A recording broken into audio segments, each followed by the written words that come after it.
Hi everyone, welcome to sleepy classes. स्वागत है आप सबका 2 मिनट सीरीज़ में। आज हम डिस्कस करेंगे बीमा बैम्बू के बारे में इन डिटेल। अब जो बीमा बैम्बू है ना, ये एक क्लोन है किसका? एक वाइल्ड बैम्बू का, जिसकी स्पीशीज़ का नाम है बम्बूसा बाल्कुआ।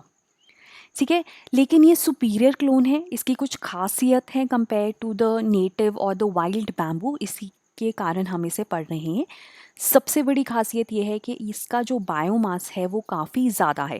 बायोमास क्या होता है? एक प्लांट से जो रिन्यूएबल ऑर्गेनिक मटेरियल मिलता है, या जो आप सिंपली ये समझिए कि organic material of a plant is known as biomass.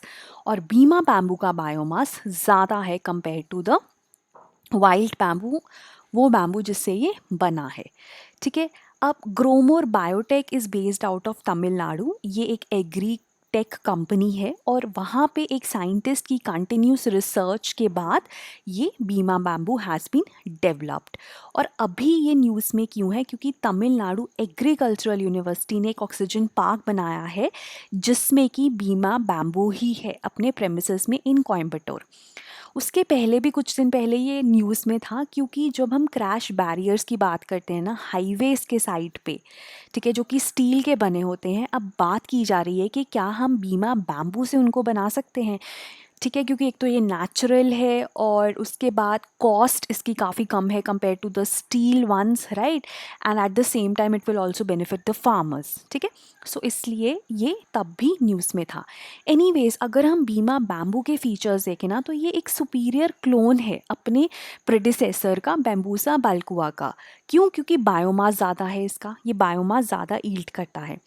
And it has been developed by conventional breeding methods. ठीक है, अब देखो, जो बैम्बू एज सच भी होता है ना, वो काफ़ी फास्ट ग्रोइंग होता है। एक दिन में लेट्स से 35 सेंटीमीटर्स कन्वेंशनल जो बैम्बूस हैं वो ग्रो कर जाते हैं, लेकिन ये उससे भी तेज़ी से ग्रो करता है 1.5 feet per day under tropical conditions. देखो, जो बैम्बूज है ना, मोस्टली आपको north east part of the country में या southern part of the country में, जहाँ पे ह्यूमिड कंडीशंस हैं, वहाँ पे ज़्यादा मिलते हैं। ये थॉर्नलेस है, ये स्टेराइल है, मतलब खुद से ये वो नहीं कर सकता, सीड्स नहीं प्रोड्यूस कर सकता।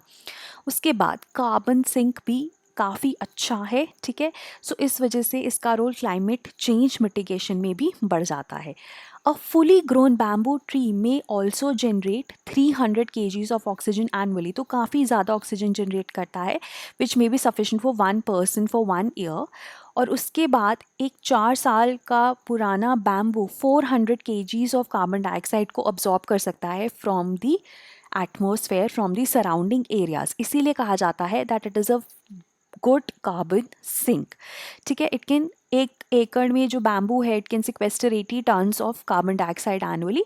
सो ये जो चीज़ें हैं ना, ये आपको ऐसा याद नहीं करनी है, ये चीज़ें इसीलिए हैं आपको बताने के लिए कि कितना अच्छा ये कार्बन सिंक है और कितना अच्छा ये एक ऐसा प्लांट है जो क्लाइमेट चेंज को कंट्रोल करने में भी हमारी हेल्प करेगा। उसके बाद थॉर्नलेस तो ये है, एज़ फार एज ये पेस्ट से भी फ्री है, डिजीज़ से भी फ्री है। और like I said, conventional breathing method से जो बना है वो क्या है? Tissue culture. टिश्यू कल्चर में क्या होता है, जो प्लांट्स है ना, उसी का कुछ पार्ट लेके उसको हम कल्चर में, आर्टिफिशियली कल्चर में प्रोपोगेट करते हैं। ठीक है, सो उससे ये बना है। एंड अगर हम सिल्वी कल्चरल मेथड्स फॉलो करें, सिल्वी कल्चर क्या होता है? Silvi stands for forest, Latin में silvi is word for forest and culture is culture. तो फॉरेस्ट को कैसे हम प्रोपोगेट कर सकते हैं इन द बेस्ट वे, कैसे हम उसकी वैल्यू, उसमें से मैक्सिमम वैल्यू निकाल सकते हैं, वो वाले जो मेथड्स होते हैं वो सिल्वी कल्चरल मेथड्स होते हैं। तो क्योंकि बैम्बू भी फॉरेस्ट में ही आता है, तो अगर हम सिल्वी कल्चरल टेक्निक्स फॉलो करते हैं, best irrigation practices, fertiliser package, जो भी जिसको इसने बनाया है बायोटेक कंपनी ने, उसके फॉलो करते हैं, तो ये और भी ज़्यादा बायोमास यील्ड करेगा, right. Now like I said, it is not a genetically modified organism, it is a conventionally bred plant from the tissue culture technique.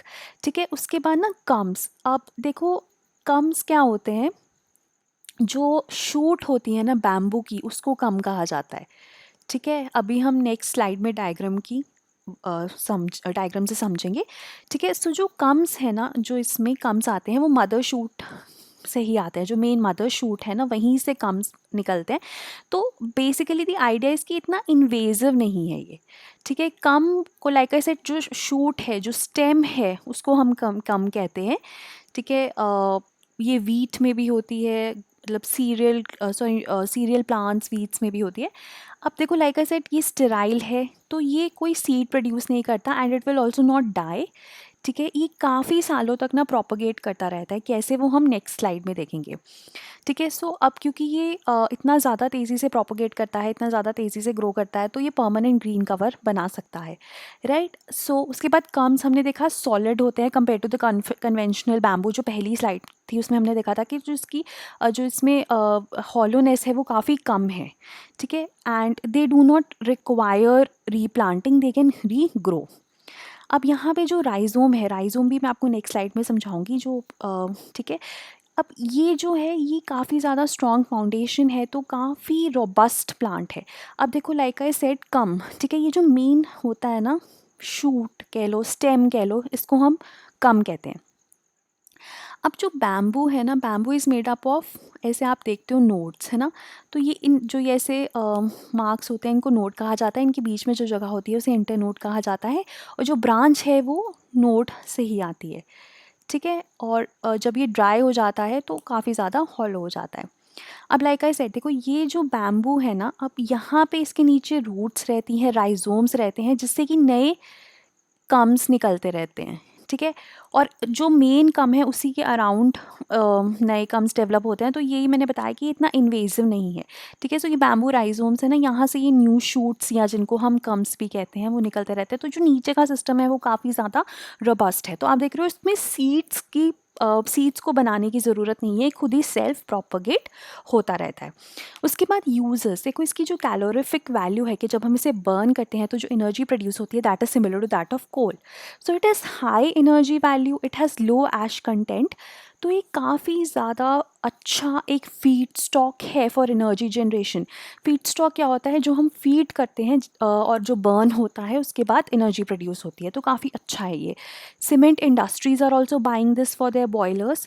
Then जो इसका फाइबर है ना, that can also be use in textile industry for making fabric and garments. Another thing is जो VNIT है Nagpur, they are also working on the design of crash barriers made of Beema bamboo and coir is derived from coconut, ठीक है। And finally it is an excellent choice for making the earth greener and mitigating climate change, जो कि Tamil Nadu agricultural university ने किया है oxygen park बना के, because ये इतनी ज़्यादा ऑक्सीजन जो है प्रोड्यूस करता है, right. So this was regarding बीमा बैम्बू। अगर आपको कोई भी डाउट है आप प्लीज़ कॉमेंट्स में मुझे बताएं। Thank you so much for